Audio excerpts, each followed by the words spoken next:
스타트업 시장은 국내외를 막론하고 지난 5년간 폭발적인 성장을 이루었습니다. 자산 가치가 1조 원이 넘는 비상장 스타트업은 상상 속에만 존재한다고 여겨져 유니콘 기업이라고 불리는데요. 이름과는 달리 글로벌 유니콘 기업은 무려 440여 개나 존재하며 세계 시장의 트렌드를 주도하고 있습니다. 국내 유니콘 기업 수는 10개. 그 뒤를 이어 예비 유니콘 기업들이 꾸준히 성장하고 있는데요.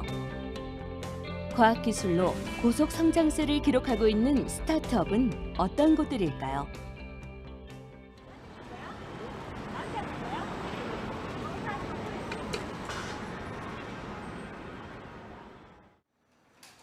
서울시 문정동에 둥지를 튼 한 스타트업. 연구에 한창인 이들은 공동의 목표를 이루기 위해 힘을 모으고 있는데요.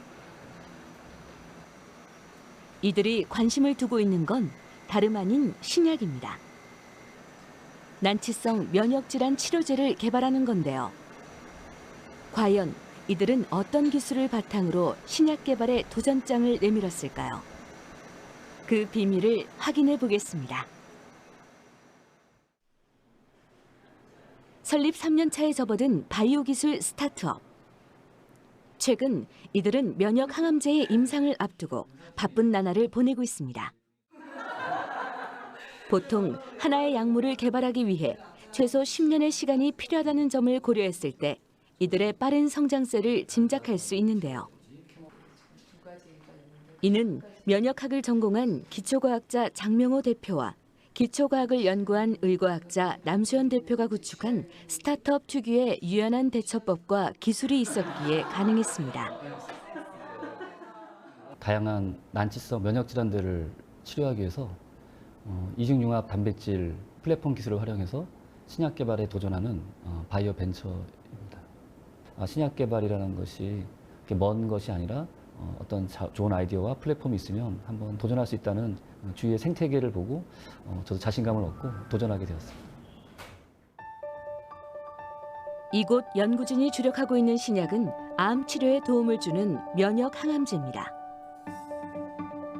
암세포가 인체의 면역 체계를 회피하지 못하도록 하는 약물인데요.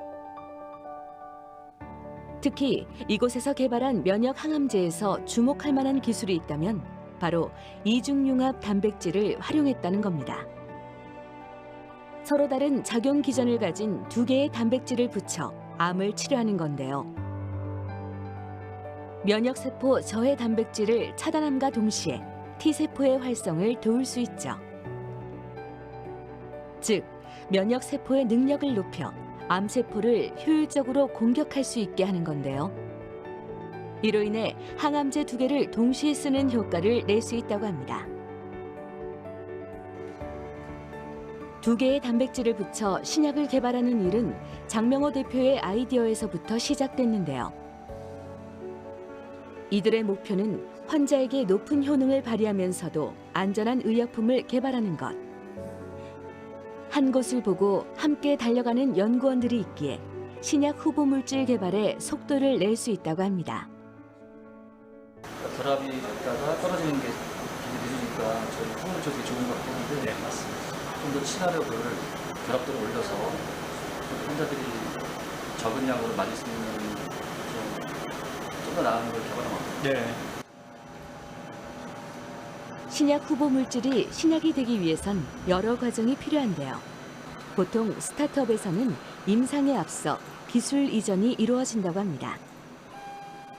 네, 보통 저희 이제 바이오텍 벤처들은 1상까지 해서 2상, 4위까지는 할 수 있는데 3상은 아무래도 자본이 너무 많이 필요하다 보니까 저희는 전임상 또는 1상 단계에서 기술 이전하는 모델로 가고 있고 그 후에 3상 및 마케팅, 판매 이런 쪽은 글로벌 제약사가 맡아서 하는 것이 신약 개발의 전반적인 흐름이라 볼 수 있겠습니다.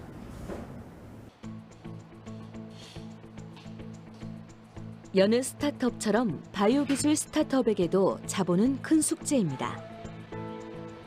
후보 물질 발굴부터 임상 시료 제작까지 신약 개발엔 막대한 비용이 필요하기 때문인데요. 이들은 스마트 플랫폼 기술을 통해 그 문제를 해소할 수 있었습니다. 이중융합 단백질의 활용 가능한 단백질과 이를 결합시켜줄 링커의 다양한 조합을 통해 2,000가지가 넘는 단백질 구조 라이브러리를 확보하며 후보 물질 발굴에 드는 비용과 시간을 절약한 겁니다. 신약 개발 단계에서 임상 전략을 수립하는 것 또한 이곳에서 볼 수 있는 유연한 대처법 중 하나입니다. 신약의 시장 가치나 수요를 분석해 신약 개발의 필요성을 증명하는 겁니다.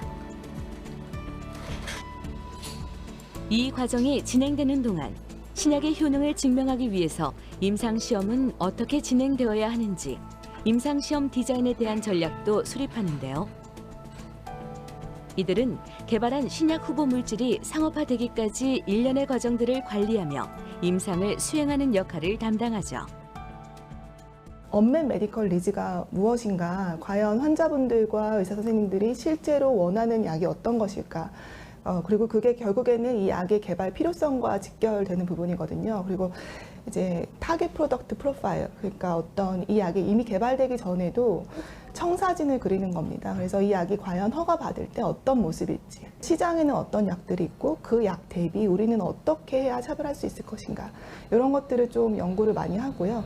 그리고 또 실제로 이제 그런 차별화 전략에 따라서 이제 계획된 임상을 잘 수행하는 그런 역할까지도 저희 팀에서 하고 있다고 생각하시면 될 것 같습니다.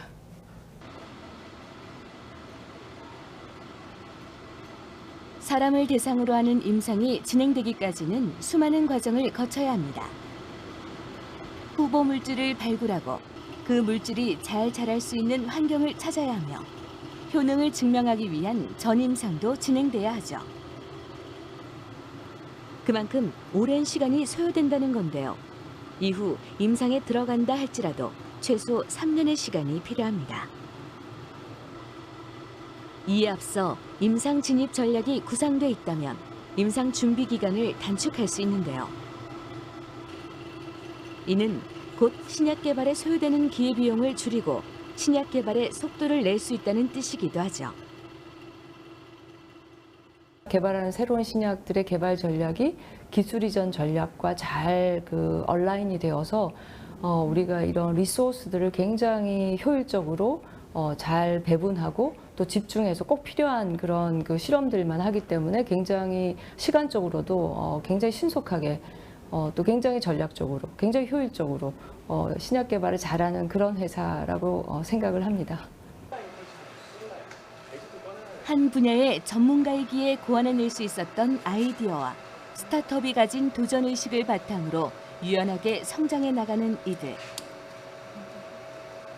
독자적인 바이오 기술을 기반으로 글로벌 제약회사와 협업하며 기술 스타트업의 발전 방향을 제시하고 있는데요.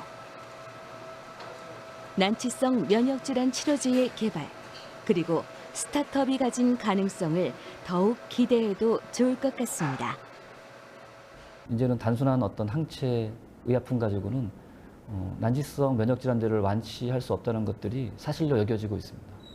그래서 세포 치료제, 그다음에 기존의 면역 항암제들이나 화학 항암제, 심지어는 마이크로바이옴 같은 것들과 병용요법 하는 것이 완치를 할 수 있는 유일한 길임을 저희가 알게 되었고, 파이프라인들의 병용요법을 통해서 암 환자들, 그다음에 난치성 면역 질환을 겪고 있는 환자들에게 완치의 길을 제시할 수 있도록 최선을 다할 예정입니다.